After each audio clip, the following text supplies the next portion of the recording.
Kasus pembunuhan 4 bocah keluarga Tan di Gelang Baru. Kasus ini terjadi di Singapura pada tanggal 6 Januari 1979. Saat itu keluarga Tan tinggal di salah satu blok apartemen satu kamar di kawasan Gelang Baru. Keluarga yang terdiri dari ayah bernama Tan Kun Chai dan ibu bernama Lee Mei Ying serta keempat anak-anak mereka yaitu Kok Peng, putra berusia 10 tahun, Kok Hin, putra berusia 8 tahun, Kok Sun, putra berusia 6 tahun, dan Chini, putri berusia 5 tahun. Korbannya adalah keempat anak dari keluarga Tan. Kejadian ini berawal ketika ayah dan ibu mereka berangkat kerja pukul 6:35 pagi. Mereka menjalankan usaha minibus sekolah untuk mengantar jemput anak-anak murid ke sekolah, sedangkan keempat anak-anak mereka tinggal di rumah seperti biasanya. Semuanya masih dalam keadaan terlelap tidur. Seperti diketahui, ketiga anak laki-laki mereka tercatat sebagai murid sekolah dasar di Bendemeer Road. Sedangkan si bungsu Chingni baru masuk sekolah di taman kanak-kanak yang ada di dekat rumah mereka. Pada pukul 7:10 pagi, ibu mereka menelepon untuk membangunkan ketiga anak laki-lakinya. Tetapi tidak ada yang menjawab telepon tersebut. Ibunya mencoba memanggil tetangga untuk membantunya dengan cara mengetuk pintu rumah mereka. Tetapi tetap saja tidak ada jawaban. Ketika pasangan suami istri ini tiba di rumah pada jam 10 pagi, betapa terkejutnya ketika sang ibu masuk ke dalam kamar mandi. Ia akhirnya menemukan jasad anak-anak mereka yang ditumpuk satu persatu di dalam kamar mandi yang berlumuran darah. Kondisi mayat saat itu sangatlah mengenaskan. Semuanya dibunuh secara sadis dengan cara dibacok sampai meninggal. Setidaknya terdapat 20 luka di sekujur tubuh para korban. Terdapat bekas luka di bagian wajah anak bungsu mereka yang bernama Chini. Polisi menduga adanya bercak darah di area dapur dan pembunuh juga berusaha membersihkan diri sebelum pergi meninggalkan rumah itu. Tidak ada tanda-tanda perusakan pintu, perampokan, ataupun barang yang hilang. Senjata yang digunakan untuk membunuh diperkirakan adalah pisau atau parang.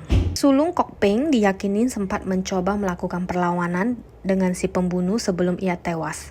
Itu dikarenakan terdapat beberapa helai rambut di dalam genggaman tangan kanannya. Polisi mulai percaya kalau motif dari pembunuhan ini adalah balas dendam. Pasalnya pembunuh juga mengetahui bahwa pasangan suami istri ini telah melakukan prosedur sterilisasi setelah kelahiran anak keempat mereka. Ini diketahui tepat 2 minggu setelah kejadian, si pembunuh mengirimkan kartu selamat Hari Imlek yang menggambarkan anak-anak kecil yang sedang bermain dengan gembira dan menuliskan sekarang kalian tidak akan ada lagi keturunan, hahaha, dalam bahasa Mandarin. Pengirim juga mencantumkan nama Achai dan Aing pada kartu ucapan tersebut. Seperti diketahui bahwa nama-nama itu adalah nama panggilan mereka, jadi si pelaku diduga mengenal baik dan akrab dengan keluarga Tan. Seorang supir taksi pun memberikan kesaksian bahwa pada pukul 8 pagi di dekat blok tempat kejadian di kawasan Jalan Kalang Baru, ada seorang penumpang pria berumur 20 tahunan sedang membawa sebilah pisau yang sempat terbentur dengan pintu taksi sebelum akhirnya turun di daerah Lavender. Supir itu pun mengidentifikasi wajah penumpang tersebut dan ternyata ia adalah pria Malaysia yang menjadi salah satu tetangga dari keluarga Tan. Dia sering datang untuk meminjam telepon rumah di keluarga Tan. Anak-anak pun sering memanggilnya dengan sebutan uncle atau paman. Sayangnya dikarenakan kurangnya barang bukti, maka pria tersebut pun tidak ditahan. Dan ada rumor yang mengatakan bahwa sebenarnya pembunuh itu adalah uncle itu sendiri. Uncle tersebut meminta tolong kepada orang tua korban untuk membeli nomor togel untuknya. Tetapi ketika nomor yang diberikan oleh uncle itu menang, orang tua korban mengatakan bahwa mereka lupa membeli nomor yang dimaksud. Uncle itu akhirnya marah dan tidak mempercayainya begitu saja. Apalagi ketika uncle itu tahu bahwa keluarga Tan baru saja membeli minibus baru untuk usaha baru mereka. Ia semakin yakin bahwa mereka telah berbohong dan menyimpan hasil dari kemenangan togel itu. Biasanya uncle itu pun berencana menghabisi keempat anak-anaknya. Ini pun diyakini hampir semua tetangga di sekitaran rumah keluarga Tan.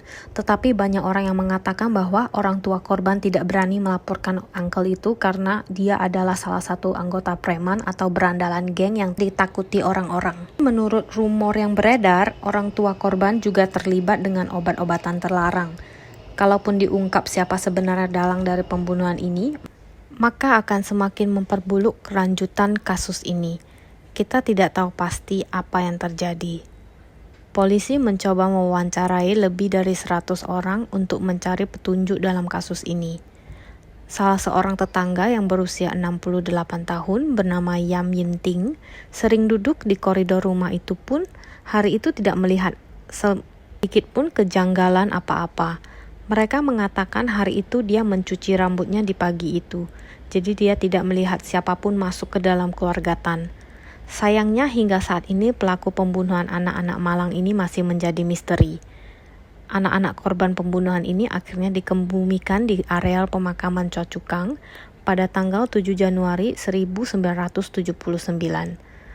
Orang tua korban akhirnya menghentikan pekerjaan antar jemput bus sekolah dan memilih untuk bekerja di perusahaan yang memproduksi bahan PVC. Akhirnya setelah 5 tahun pasca kejadian tragis tersebut, Li Meiying berhasil melahirkan seorang bayi laki-laki yang sehat selepas melakukan prosedur reverse sterilization pada rahimnya.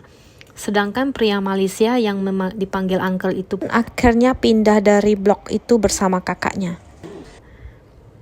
Tahun 2021 diketahui bahwa sang ayah sudah meninggal, sedangkan sang ibu yang masih hidup dan kini berusia 70 tahun, sekarang hidup bersama dengan cucu laki-lakinya. Terima kasih sudah mendengarkan kisah kasus hari ini. Simak lanjutan kisah-kisah berikutnya di video yang lain ya.